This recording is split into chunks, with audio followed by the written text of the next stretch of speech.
Hi everyone, this is Rebecca from ChemKnits, and I thought that it would be fun to do a little bit of yarn cake dyeing with some dye that we had left over from our snow dyeing video. I wound 100 grams of bare Knit Picks Wool of the Andes yarn into this cake using my ball winder. And the yarn is completely dry, so we will set up a dye bath and then submerge our dry cake of worsted weight yarn in the bath and watch as the dye absorbs. This leftover dye is a mixture of McCormick's liquid neon colors. I used all 4 of the neon colors.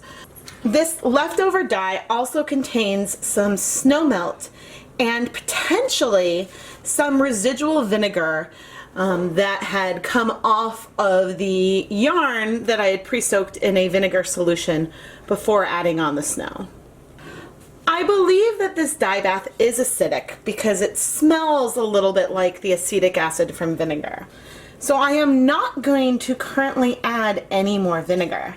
If it seems like the dye is having trouble absorbing, then I will increase the amount of acid after our cake is already in the pot. So now I am heating up the dye bath, and once we're at a simmer, I will add our dry cake of yarn. Alright, our dye is hot, so I'm going to reduce the heat. And now we are going to add our yarn cake. And I don't expect that there's enough water to cover our yarn cake completely, but we can add some water in a little while if we think that that is necessary. So here we go.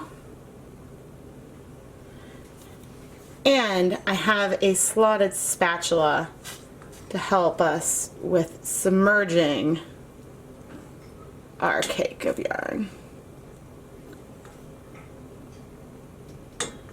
Yeah, you can see that right now it's only maybe about halfway submerged. And so, in just a second, I am going to add some more water.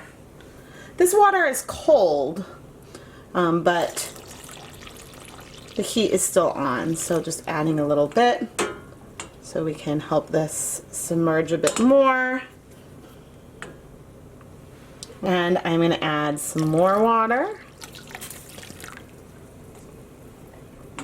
Oops, Mommy. Some of the water poured in the fire. And you can see when I push down that some is coming up the middle.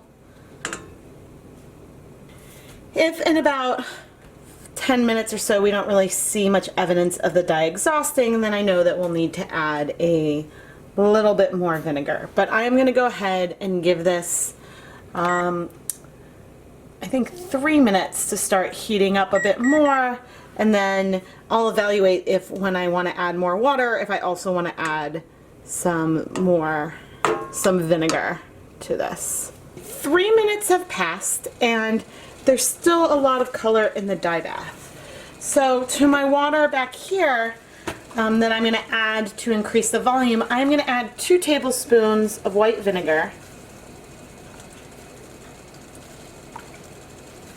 Or I guess it's a little shy of 2 tablespoons of white vinegar.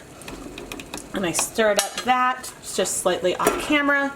And I'm going to kind of pour it around slowly the exterior of our yarn.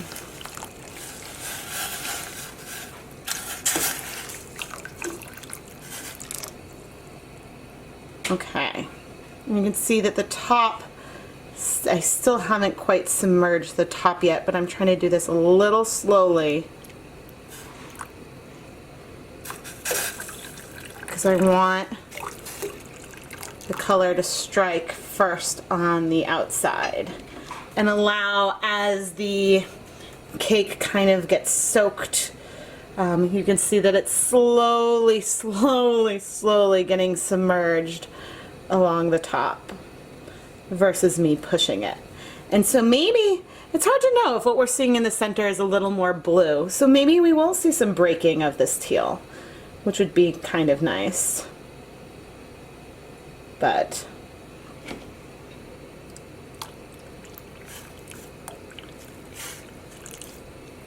Yeah, you can see that it's starting to float a little bit, but it's slowly sinking in. And now I am, you know, and also the heat needs to come back up because the heat is on high right now because I've just added a bunch of cool water and it's a cold day. But I now am going to set a timer for 5 minutes and we'll come back on and check on it then. It's been a minute and a half since I last left you, and you can see that some bubbles are starting to form around the edges. So I am going to reduce the heat to low again and then you know, sit and wait for 5 minutes from now. 5 minutes later, and I'm going to reduce the heat a little more. And there's still a fair amount of blues left in the pot. But you can see that color is definitely absorbing to the yarn because the areas around the outside are a lot darker than they were before we had added more acid. But looking here and looking at the pot, I can see, you can kind of start to see the bottom of the pot, which means that we are clearing. There is just some more color that can absorb. So I'm going to go ahead and let this sit in the heat for 15 minutes, and then we'll come back and see where we are. 15 minutes have elapsed and the dye bath has cleared significantly. You can see, like in the spoonful, you see barely any color, although you do see some in the pot. I'm going to turn off the heat and let this all cool down until I can remove the ball comfortably at room temperature. And I'm going to let this cool completely in the pot, see if any more dye will absorb, and then once it's cool and I can remove it carefully, I will come back to show you as I remove it. The pot has cooled, and if you look closely, the water has cleared just about, well, we'll see how completely once I remove the yarn cake, but that is some clear looking water. And check out our cake. I'm just going to squeeze out, it's still a little warm in the center, but sort of squeeze it out the yarn a little bit so that way that'll help it dry a bit so I can unravel it. But let's check it out. Let's take a peek into our center. And up, I see some mottled but a lot of color that made it all the way through. That's great. We should have a gorgeous looking gradient of this green. Ooh, look at the bottom. That's a really cool green of greens and blues. I'm really excited to see how this turns out. But for now, I do want to see if I can squeeze out a little more water so I can let this dry a little bit before I start unraveling it. I let our yarn cake dry for about 24 hours, just so that way it was not quite as dripping. But the colors are awesome. On the bottom, we've got the dark green around the outside edge, and then it gets kind of paler, but within that tone. But on the top, we definitely shift from a green to a blue. And so this means we've broken green. It's awesome. And it's almost a shame to unwind this cake, but I'm really excited to see how this gradient will look on a niddy noddy. So I'm gonna go ahead and start winding this yarn onto a niddy noddy so that way we can see what our final gradient will look like.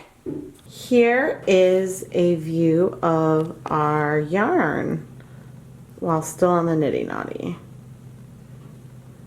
You can see that we've got this darker green that goes that becomes lighter, and then you still pick up some of these more deeper moss greens in here, but also more of the blue and kind of a paler seafoam green. At least right now while this is wet, I wouldn't call it a pastel, but I would call it a paler color. But now I need to tie up the ends on the niddy noddy and go wash this yarn. It is now time to wash our yarn, but look at how pretty our gradient is.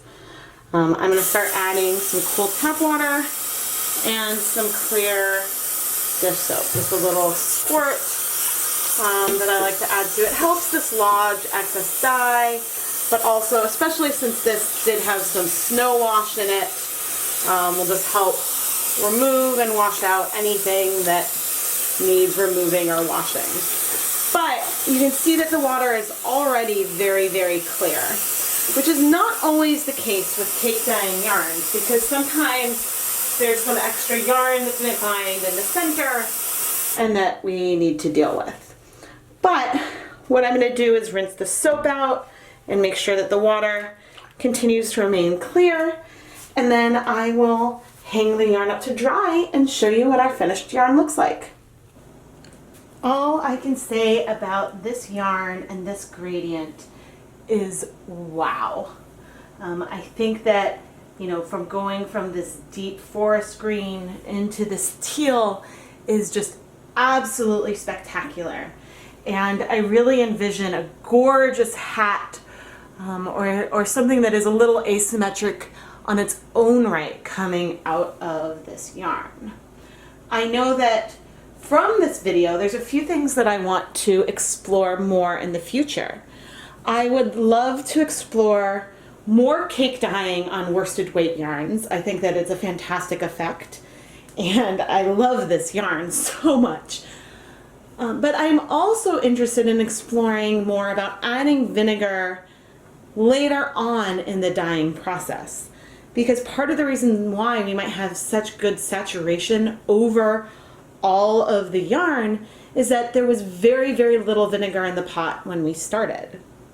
I also want to do some more superwash versus untreated wool comparisons with these techniques. We see here that we had no white left in this yarn, and we've got this teal and this darker green, but in some of the cake dyeing experiments we've done with stroll fingering, which has superwash and wool and nylon in it, we've seen a lot less color penetration towards the center of the yarn. So I think that, you know, the untreated versus superwash is something that could really be a big factor in the differences we see. So if you're getting different results at home from what you see me do, pay attention to the fiber type and feel free to reach out to me with any questions. With this dyeing project, I unraveled our cake of yarn in a live stream. So if you haven't already, make sure you subscribe to the ChemKnits Tutorials YouTube channel. Sometimes in live streams you get sneak peeks to new content that's coming out. And I also show, you know, basically unfiltered ways in which I dye yarn, spin yarn, and we'll talk about basically anything and anything you guys ask. I am Rebecca from ChemKnits, and thank you so much for watching this video.